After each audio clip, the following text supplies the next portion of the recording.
بسم اللہ الرحمن الرحیم یا ایہا الذین آمنوا لا تقولوا راعنا وقولوا انظرنا واسمعوا وللکافرین عذاب علیم صدق اللہ العظیم وصدق رسولہ النبی الکریم الامین ان اللہ وملائکتہ یصلون علی النبی یا ایہا الذین آمنوا صلوا علیہ وسلموا تسلیما الصلاة والسلام علیک یا رسول اللہ وعلی آلک واصحابک یا سیدی یا شفیع المذنبین۔ بعد از حمد و صلاۃ خطبہ دے اندر قرآن مجید فرقان حمید برہان رشید دی ایک آیہ مقدسہ تلاوت کیتی ہے، جس دے اندر اللہ جل مجدہ الکریم نے ارشاد فرمایا ہے یا ایہا الذین آمنوا لا تقولوا راعنا، اے ایمان والیو تسی نبی کریم علیہ الصلاۃ والسلام نو راعنا نہ کیا کرو، وقولوا انظرنا بلکہ کیا کرو یا رسول اللہ صلی اللہ علیہ وسلم ساڈے تے نظر کرم فرماؤ، سبحان اللہ، واسمعوا سبحان اللہ، اور گل پہلے ہی غور نال سن لیا کرو، وللکافرین عذاب علیم اور کافراں واسطے دردناک عذاب ہے۔ سلسلہ اس آیہ کریمہ دے مطابق جاری ہے۔ نبی کریم صلی اللہ علیہ وآلہ وسلم دا ادب و احترام کرنا ضروری ہے۔ اج ایک واقعہ ذکر کرنا ہے۔ حضرت سیدنا امام مالک بن انس رضی اللہ تعالیٰ عنہ، جنہاں نو امام دار الہجرہ بھی کہا جاندہ ہے، عالم مدینہ بھی کہا جاندہ ہے، اے امت دے او امام ہوئے نے جنہاں دے بارے نبی کریم علیہ الصلاۃ والسلام نے ارشاد فرمایا سی مدینہ دے اندر ایک ایسا عالم ہوئے گا جس عالم کو لے لوگ علم حاصل کرن واسطے اتنے دور دراز علاقیاں تو سفر کر کے آن گے کہ انہاں دے جڑیاں سواریاں اونٹ ہون گیاں، اونٹاں دے جگر پگل جان دے، پھر بھی انہاں نو سوائے اس عالم تو کوئی وڈا عالم اس زمانے چ نہیں ملے گا۔ سبحان اللہ، اس دا مصداق محدثین نے فرمایا اے حضرت امام مالک بن انس رضی اللہ تعالیٰ عنہ نے، اور آپ حد درجے دا مدینہ منورہ دا مکہ مکرمہ دا آپ نے ساری زندگی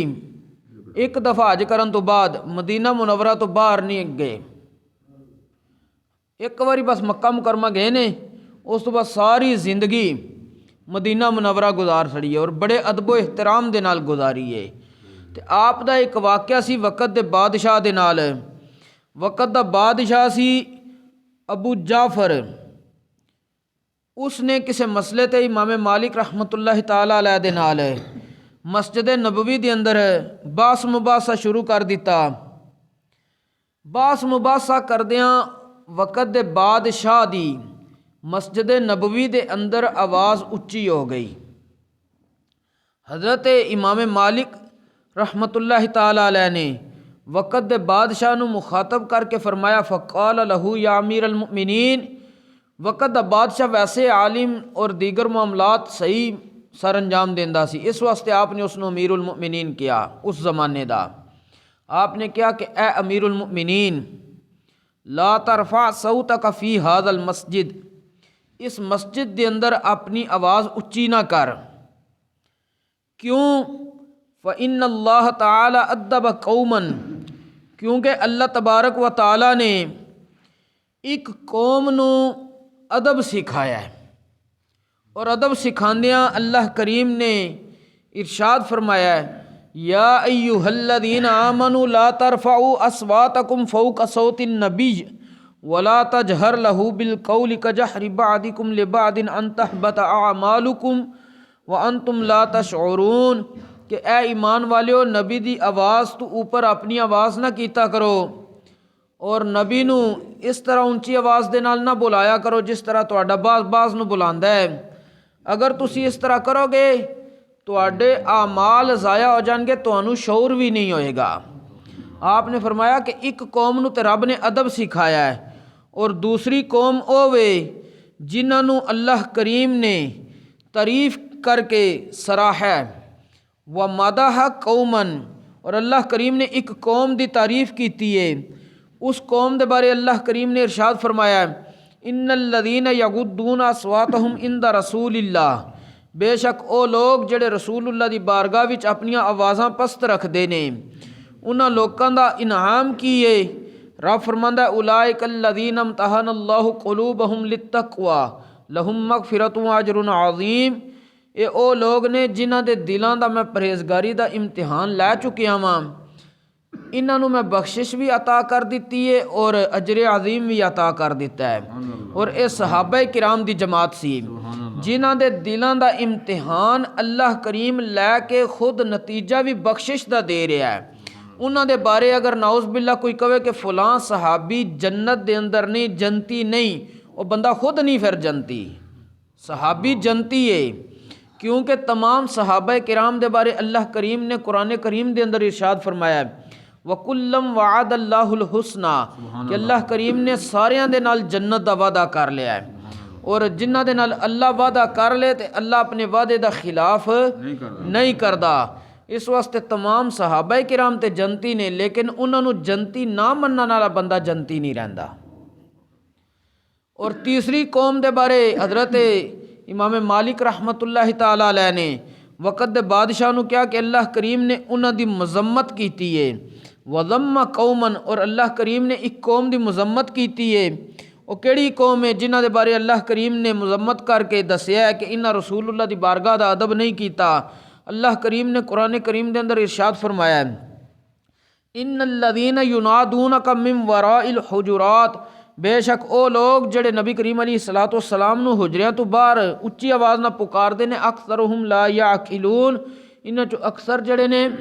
عقل نہیں رکھ دے۔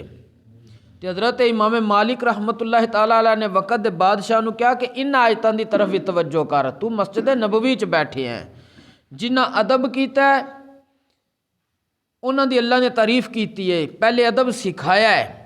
جنہاں پھر ادب نہیں کیتا رب نے انہاں دی مذمت کیتی ہے۔ کیا فرمایا تو وقت دا بادشاہ ہے، تیرا حق زیادہ بندا ہے کہ تو اس جگہ دا ادب کریں۔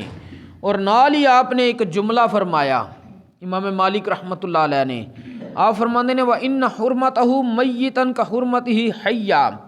نبی کریم علیہ الصلاۃ والسلام دی عزت اور احترام آپ دے انتقال تو بعد بھی اسی طرح بندہ مومن تے لازم ہے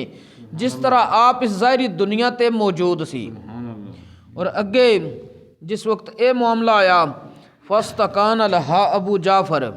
وہ جڑا وقت دا بادشاہ سی انہیں اپنے آپ نو بالکل سکون دے اندر کر لیا۔ پھر کی ہویا وقال یا ابا عبداللہ، امام مالک دی کنیت ابو عبداللہ، انہیں کیا کہ اے امام مالک بن انس مینو دسو استقبل القبلۃ وادعو ام استقبل رسول اللہ صلی اللہ علیہ وسلم، جس وقت میں دعا منگنی ہوئے رب کولوں تو میں قبلے دا استقبال کرا مسجد نبوی دے اندر یا روضہ رسول دا استقبال کرا۔ حضرت امام مالک رحمۃ اللہ تعالی علیہ نے ارشاد فرمایا وَلِمَ تَصْرِفُ وَجْهَكَ عَنْهُ، تو نبی کریم علیہ الصلاۃ والسلام دے روضہ تو اپنا چہرہ کیوں پھیرنا ہے؟ وَهُوَ وَسِيلَتُكَ وَوَسِيلَةُ أَبِيكَ آدم علیہ الصلاۃ والسلام إِلَى اللَّهِ تعالی یوم القیامہ، آپ نے فرمایا حالانکہ نبی کریم علیہ الصلاۃ والسلام دی ذات تے او ذات ہے جڑے تیرے باپ حضرت آدم علیہ نبینا علیہ الصلاۃ والسلام دا بھی وسیلہ سن رب دی بارگاہ وچ، اور تیرا بھی وسیلہ نے قیامت والے دن تک۔ اور اگے حضرت امام مالک رحمۃ اللہ علیہ نے فرمایا بلستقبلہ واستشفع بہ، تو نبی کریم علیہ الصلاۃ والسلام دے روضہ دا استقبال کر اور آپ دی بارگاہ وچ شفاعت دی دعا کر کہ یا اللہ مینو اس محبوب دے صدقے فلاں چیز عطا کر، اور نبی کریم علیہ السلام دی بارگاہ چرز کر یا رسول اللہ میری شفاعت قیامت والے دن کرے آجے۔ پھر کی ہوئے گا؟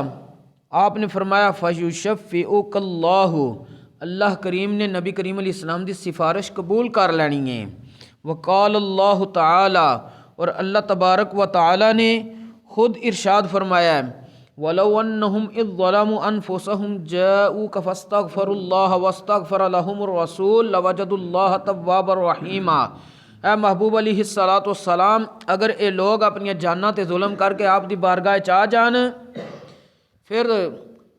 او اللہ کولو بخشش منگن خود بھی تے تسی بھی یا رسول اللہ انہاں واسطے بخشش منگو، پھر او اللہ کریم نو توبہ قبول کرنے والا، رحم کرنے والا پان گے۔ تے حضرت امام مالک رحمۃ اللہ علیہ نے فرما دیتا کہ اے وقت دے بادشاہ، تو رسول اللہ دی ذات تو بے نیاز نہیں ہو سکدا، آپ دا حاجت مند رہنی اس دنیا تے بھی آخرت وچ بھی، تیری سفارش انہاں ہی کرنی ہے، کیونکہ سب نالوں پہلے اللہ کریم نے شفاعت دا اذن نبی کریم علیہ السلام نو عطا کرنا ہے، اس کے بعد پھر دیگر انبیاء، پھر اور درجہ بدرجہ صالحین، صدیقین، اللہ کریم انہوں نے سفارش دی اجازت دے گا، لیکن جتنی دیر تک رب اجازت نہیں دینی کوئی کسی دی سفارش نہیں کرے گا۔ اللہ کریم سانو دین اسلام سمجھنے دی توفیق نصیب فرمائے۔ اس آیہ کریمہ دا آخری حصہ جڑا رہ گیا وَلِلْكَافِرِينَ عَذَابٌ عَلِيمٌ، اس دی انشاءاللہ العزیز کل تفسیر عرض کیتی جائے گی۔ اللہ کریم دین دا فہم نصیب فرمائے۔ وما توفیقی الا باللہ۔